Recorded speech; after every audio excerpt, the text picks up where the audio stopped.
On va l'analyser. Donc, on va analyser la relation entre droit international et droit interne en suivant une méthode à 3 niveaux. On va analyser la relation entre le droit international et le droit interne en suivant une méthode à 3 niveaux.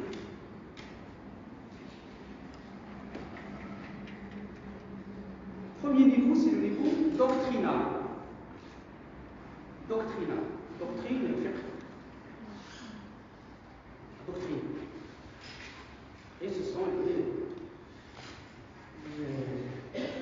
c'est la production des juristes.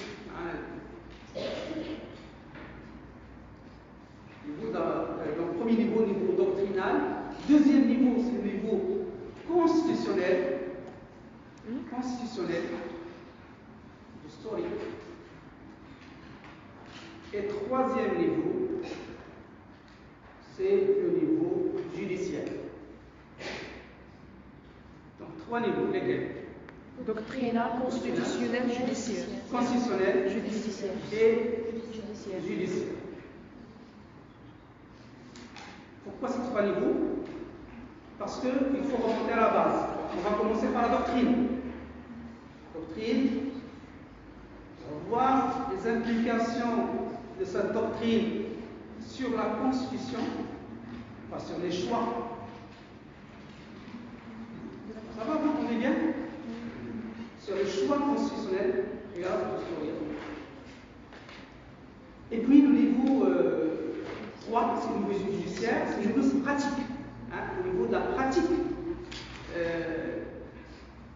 on va avoir plus de clarté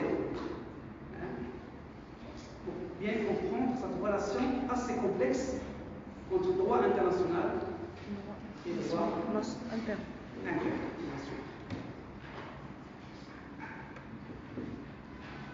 Commençons par le niveau doctrinal.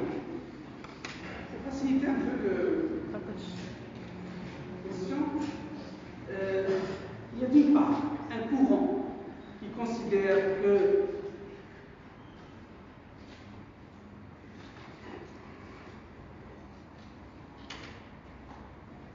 le droit international devrait être soumis à la volonté des États, donc la volonté des États au-dessus du droit international. On accepte le droit international, on accepte, ok, mais il reste soumis à notre volonté. Donc c'est la doctrine ou les doctrines volontaristes. Les doctrines volontaristes sont des doctrines très attachées à la souveraineté. Siège, rappelez-vous, parce que les États craignent que le droit international remet en cause ou menace leur souveraineté, n'est-ce pas?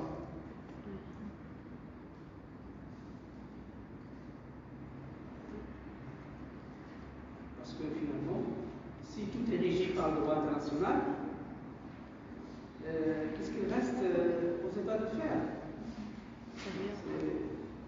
Ils vont suivre. Et surtout avec l'évolution du droit international, parfois les États sont dépassés. Ils acceptent à un moment X de ratifier un traité. Le traité crée un mécanisme ou une organisation ou n'importe quel organe, et cet organe va décider, va prendre des décisions. Ils vont s'imposer aux États. Alors, est-ce que les États, ils ont accepté a priori les décisions qui vont émaner de cet organe? Ils ont créé l'organe et l'organe devient indépendant. Ils doivent prendre des décisions qui vont s'imposer. Donc, ça en fait, c'est ça qui pousse les États à être un peu prudents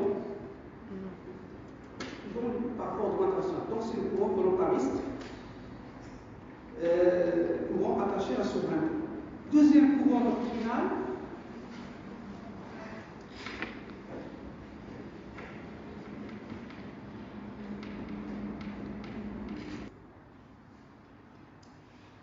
je disais, le deuxième courant doctrinal, c'est le courant qui, au contraire, conçoit le droit international comme supérieur, le droit international comme supérieur à la volonté des États.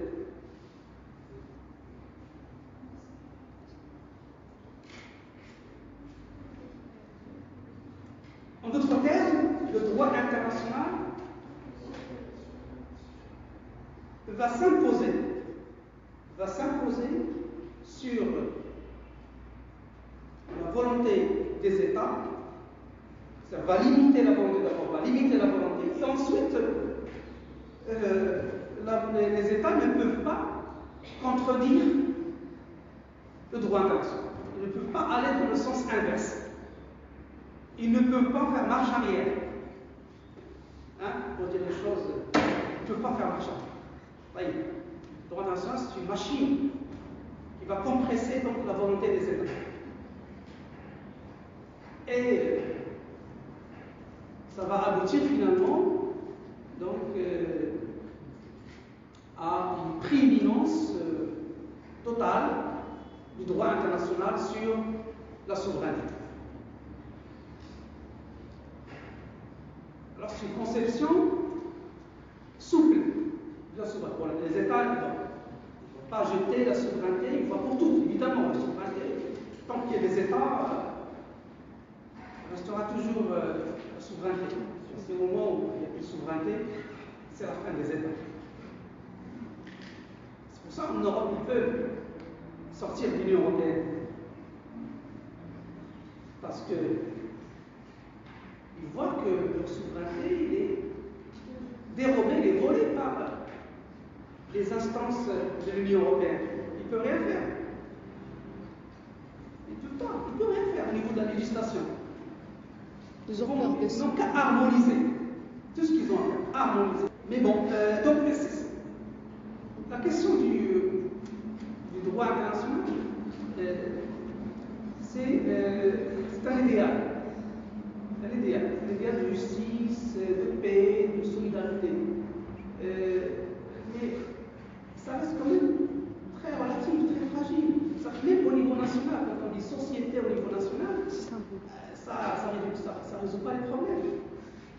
Il y a toujours des inégalités, il y a toujours des discriminations, il y a toujours des conflits. C'est la nature humaine. Moi, personnellement, je suis assez pessimiste. Mais il faut avoir, comme dit l'un des philosophes Rachi, il faut avoir l'espoir. Le pessimisme de raison, mais l'optimisme de volonté. Le pessimisme de raison et l'optimisme de volonté.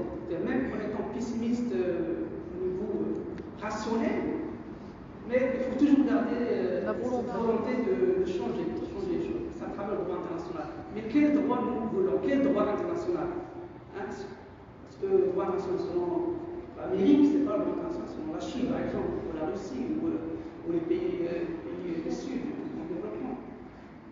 Je dis ça parce que je vois des ONG aux États-Unis qui critiquent la politique internationale des États-Unis. Oui. Et les États-Unis sont fous carrément.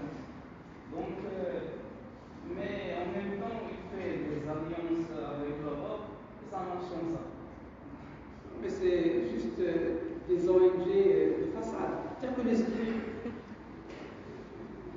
la question des droits de l'homme, aujourd'hui, les États-Unis, par exemple, chaque année, ils produisent un rapport sur l'état des droits de l'homme dans le monde. Je me dis, de quel droit? C'est eux les premiers qui ne respectent pas les droits de l'homme. Bon, c'est vrai qu'il y a d'autres États qui sont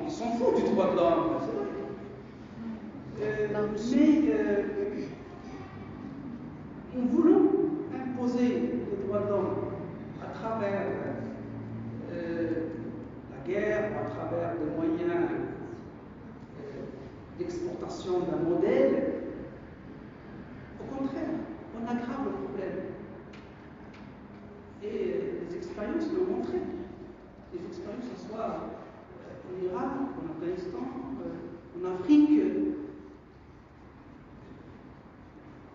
Montre le contraire. Toutes ces questions doivent émaner d'une construction intérieure,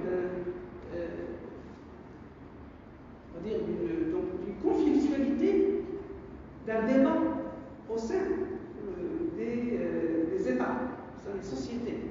Autrement, c'est juste des moyens de domination.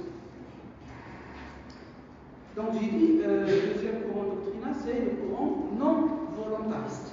Donc on a les volontaristes. Les volontaristes qui sont attachés à la souveraineté, donc une conception rigide de la souveraineté, et les non-volontaristes qui sont plutôt souples par rapport à la souveraineté.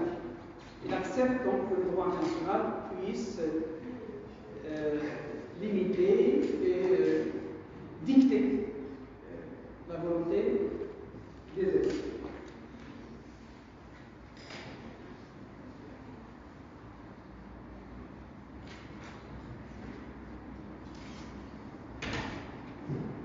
Alors, au sein du courant volontariste, on a trois écoles.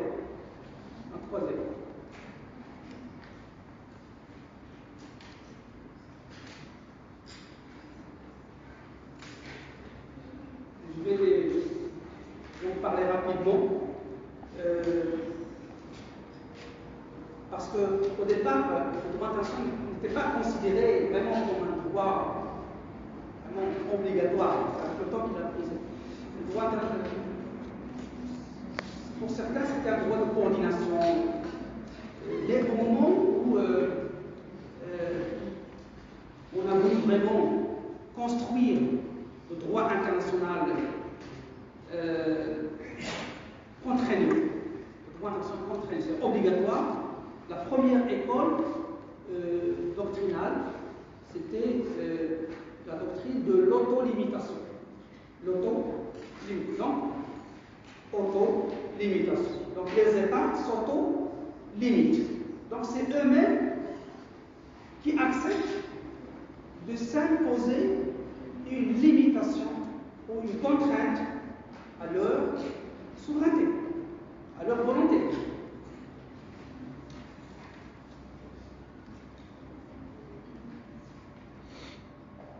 Mais l'autolimitation ne permet pas de pérenniser, c'est-à-dire de faire durer et de stabiliser le droit international.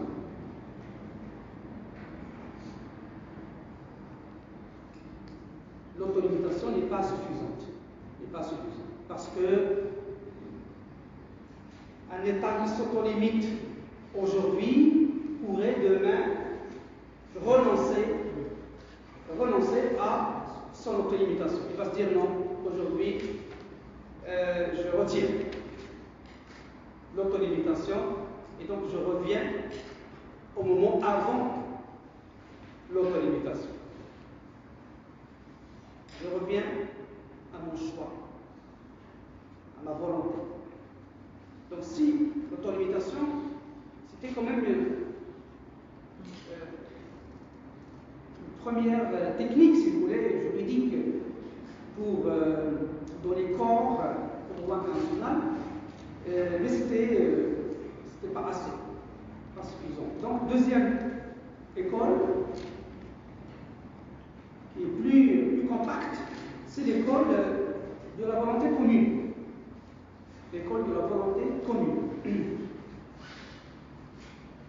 La volonté commune. Donc là, on n'est plus dans la relation de l'État avec le droit international, mais on est dans une relation où il y a plusieurs États qui se réunissent et qui se mettent d'accord pour créer du droit international. Donc on a l'autolimitation. Un État qui s'autolimite, puis après il va renoncer à son autolimitation. Mais pour la volonté commune, là c'est un engagement qui est pris, non pas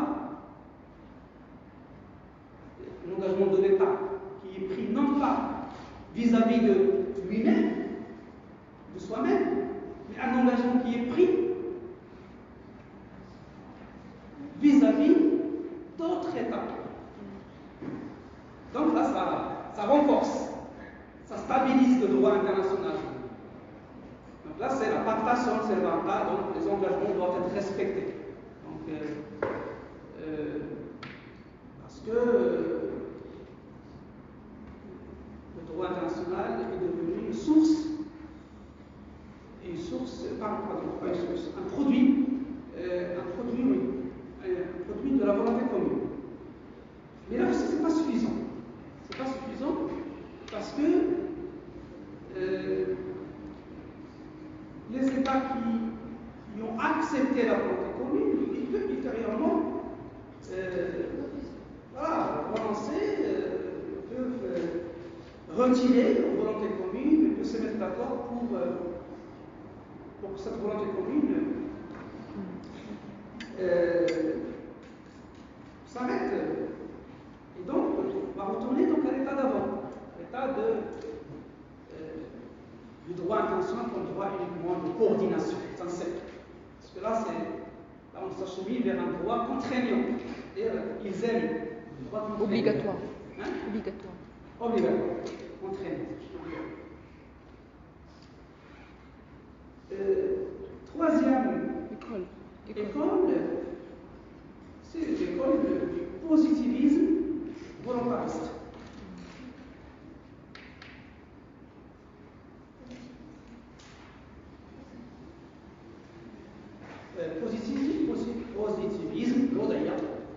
Positivisme volontariste.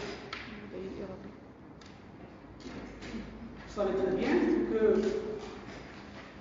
en droit, en sciences du droit, le positivisme, c'est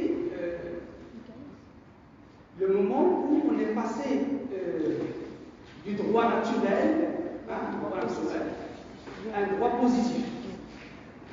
C'est un droit qui est vraiment inséré dans des textes juridiques reconnus par l'État, et qui sont sanctionnés. On cherche toujours à faire respecter le droit positif.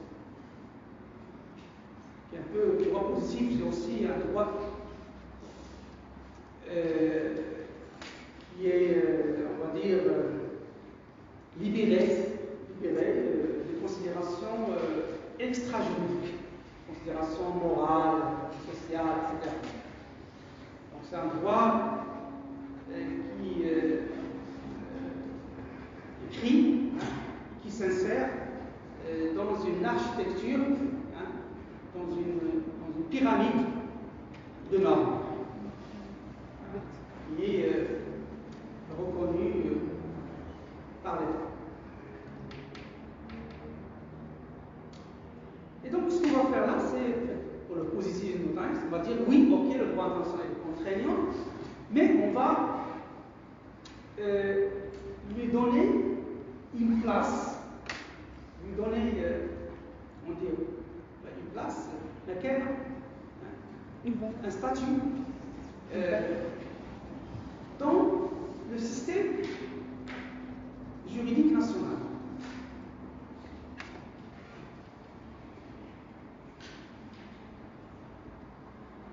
Donc, on va dire, ok, les conventions internationales, c'est un domaine où les États dont ils ont des compétences, ils peuvent négocier un traité, signer un traité, ratifier, et tout ça, c'est déterminé par le droit national.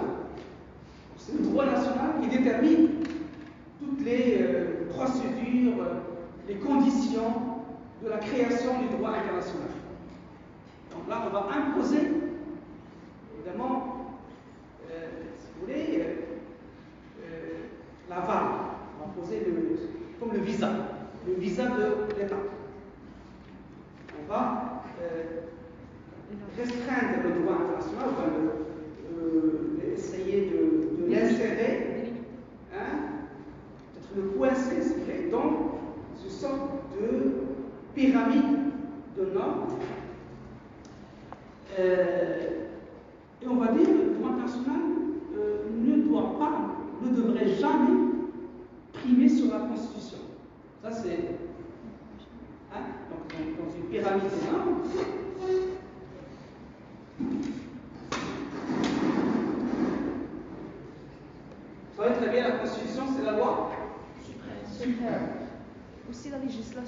international. Législation internationale. Ou internationale, donc, constitution, loi.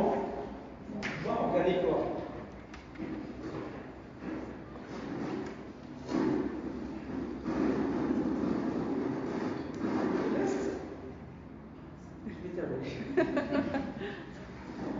Je vous ai compris. Donc, il reste à déterminer quelle est la place du droit international dans la pyramide des normes nationales.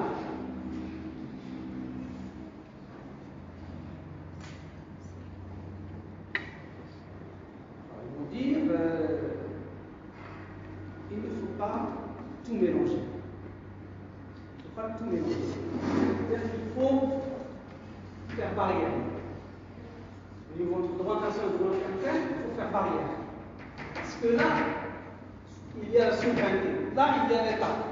Donc l'État, le même État d'ailleurs, le même État qui a créé le droit international, ensuite il va garder toute sa souveraineté pour transformer le droit international et harmoniser bien sûr en droit interne. Donc il ne faut pas sauter la barrière de l'État.